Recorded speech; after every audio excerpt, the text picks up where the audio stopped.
G'day everybody, it's Danny here from Board Game Sanctuary. I'm a passionate board game hobbyist from Australia who loves sharing my love for this hobby with my friends, my family, and of course you. And today I'll be starting a new series where I get to showcase some of the board games that are entering and sometimes leaving my board game collection. This gives you a little bit more of an insight into the sort of games that I really like to play, things that might be on my radar, and my first impressions and what might lure me into choosing a game. And hopefully these games might pique your interest and open a door for you to hopefully enjoy some other cool games that you might not have considered.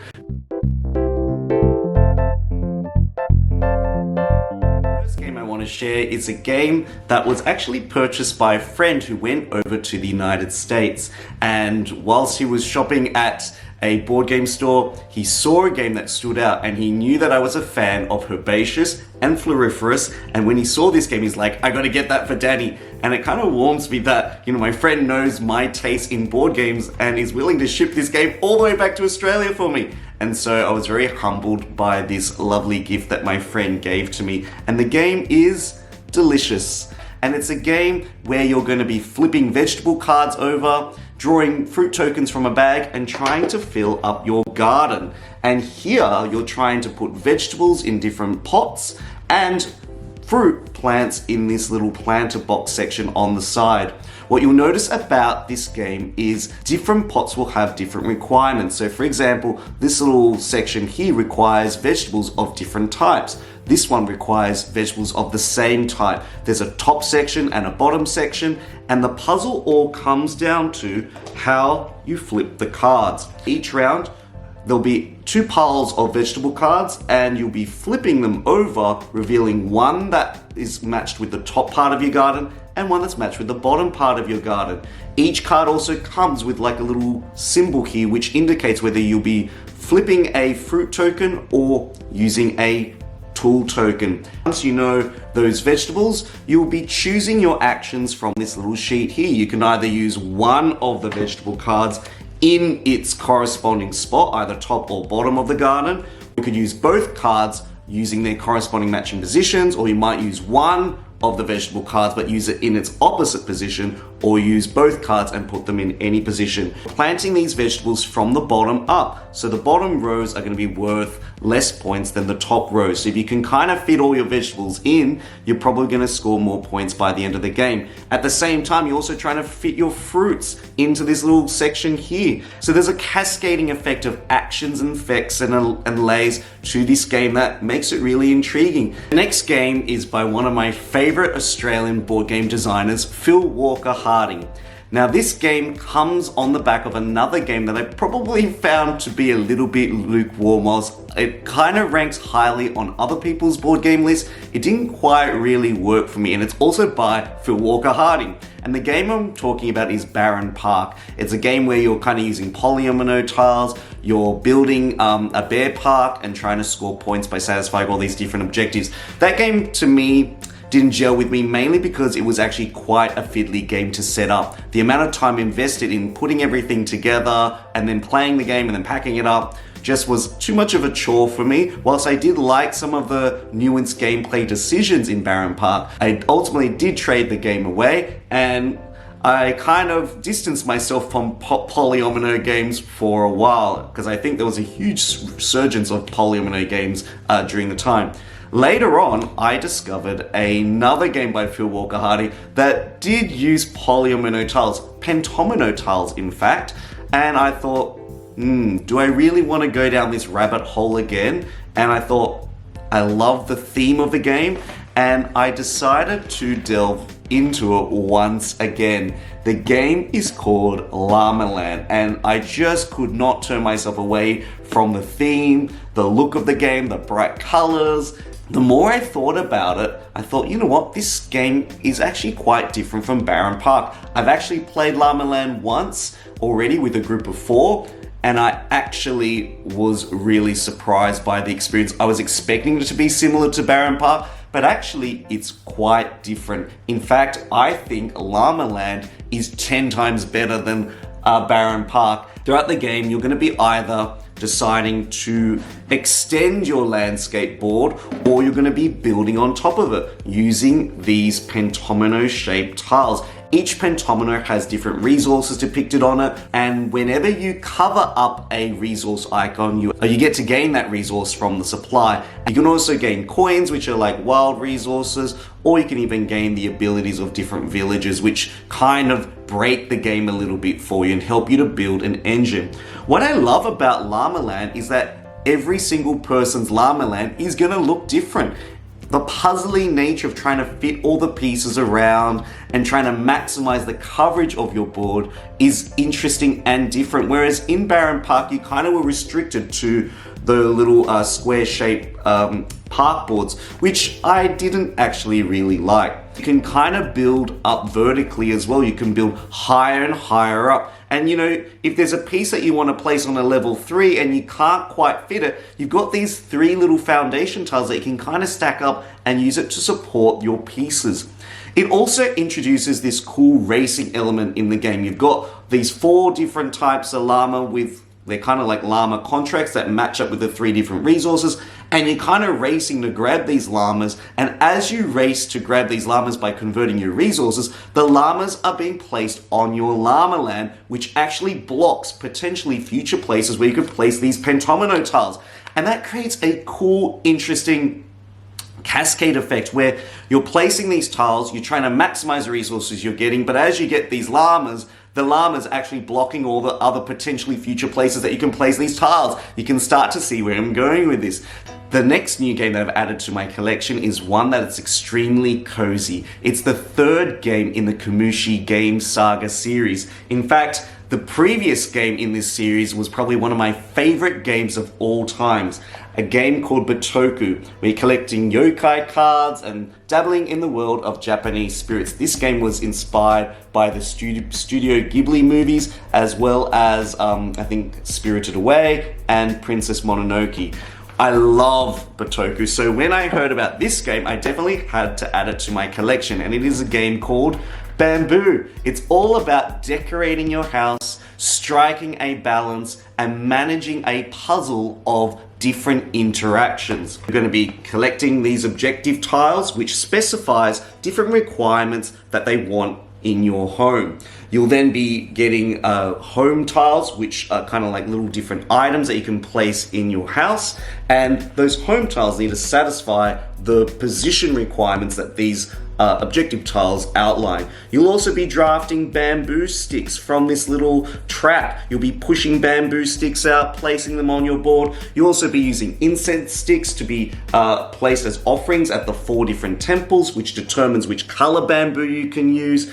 And these temples are going to feature some of those Japanese spirits that we saw in Batoku, which kind of give you game-breaking abilities. Using the action bamboo sticks to build a repertoire of cool actions is really cool, because there's 4 different types of colored bamboo that matches the 4 different temples that you'll be placing on your board. And the added element of trying to place these home pieces in your house in a way that satisfies the overall balance of your house is really, really fun to get your head around. Look at this cute little panda family. The next game I acquired is a particularly interesting one. It had a lot of hype at last year's board game conventions, and it's one that has a very Yuri base to it, whilst the theme is actually quite unusual. The theme is centered around the civilization kind of recovering and restoring itself 5,000 years after like a cataclysmic ice event. And people are going to be playing different tribes as they try to uncover the secrets of the civilization and try to restore it again. And the game is Revive. This is a game all about building machines. You're going to be playing cards from your hand, you're going to be tucking them underneath or on top and getting certain resources and bonuses, and you'll be able to place little microchips here that match up with the colors of your cards to give you cascading resource effects. You'll also be then trying to get little lightning bolts and moving your markers along these 3 different color tracks. You'll be able to unlock these little round spaces, and from a market area, you'll be able to get machine parts and fill them in. That element of being able to customize your board, customize your engine, and unlocking things as you go, and that feeling that you are progressing, that sense that you are getting better at something, is something that excites me in this game. This game has everything that I want in a Euro. Multi-card use by tucking them in, cool tracks, customizable machine parts. You'll also be deploying meeples out from your little tribe board, and even your tribe board has little tracks that you unlock and provide you bonuses as you place your meeples out. If you've been a long-time viewer of my channel, you'll know that I love fantasy maps, and any game that encapsulates the idea of exploring a new world, new terrain, or even looking at giant floating rock places, then this is probably going to be something that I'm going to really gravitate towards. And this next game, which is also by Australian designer Phil Walker Harding, is a game that I immediately gravitated towards. And what was really cool about this game is the fact that it's so simple to get into, so easy to explore, and there are so many different ways that you can get your points in this. So Explorers is a game where you are exploring new landscapes. Each player is going to get one of these open frames. And these open frames provide opportunities for different combination of map tiles to be placed inside them. Up here you get different little objective tiles and creates for different ways to score. So basically how this game of Explorers works is players are going to take it in turns to be the lead explorer. They're going to draw a terrain tile from the top of the deck, and they're going to announce one of these terrain types that they're going to use to explore across their map. If you are the lead explorer and you choose, for example, water, you get to put 3 X's in that particular terrain space. If you are not the leader and you choose the same terrain type as the leader does, then you only get to put 2 X's. You're trying to create little pathways across your map to access different types of resources. There's little gems here, so the more gems you collect across every round, they accumulate and give you compounding points.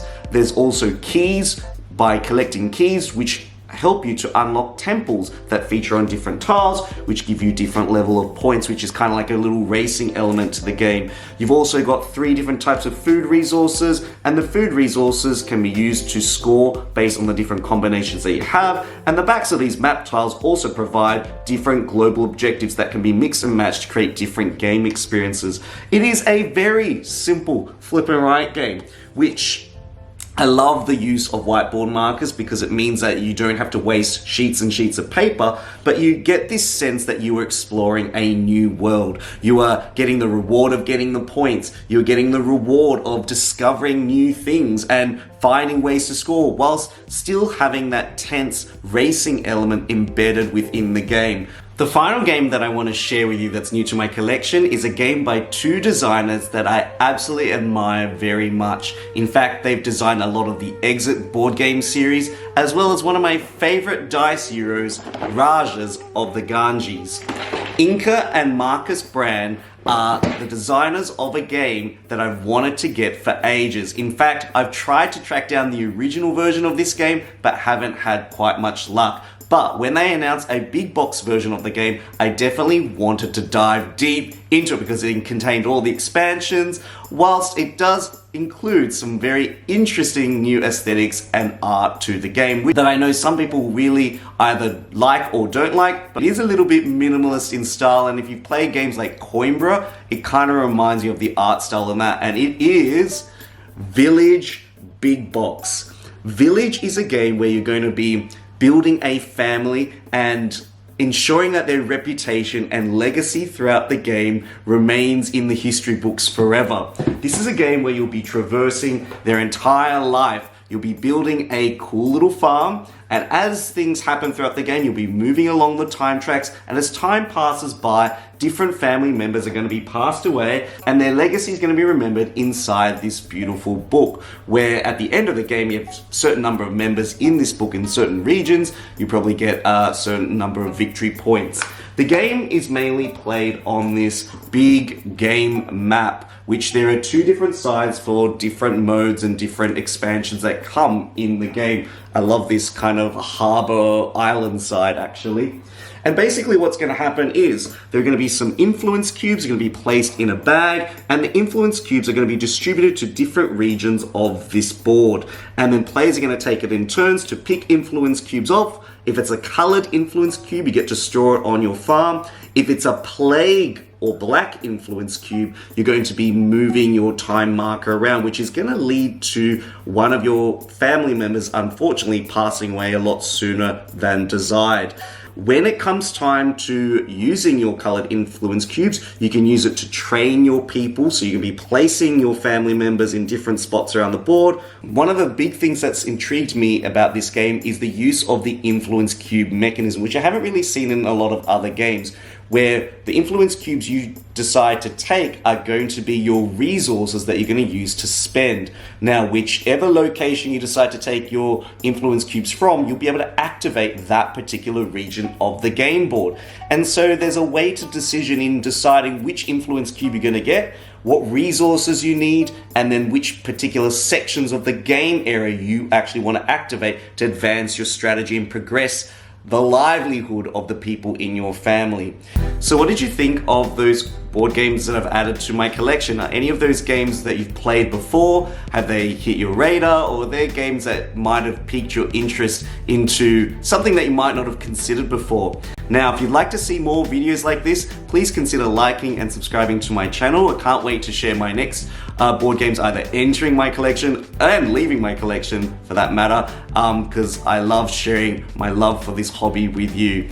Otherwise, this is Danny signing out. Don't forget, if you are a Patreon member, your names are going to hit the credit roll screen, and if you really want to support this channel and help it thrive and grow, please head over to my Patreon page. I would appreciate it so much. This is Danny signing out. Hope your next game experience is an amazing one. See you later.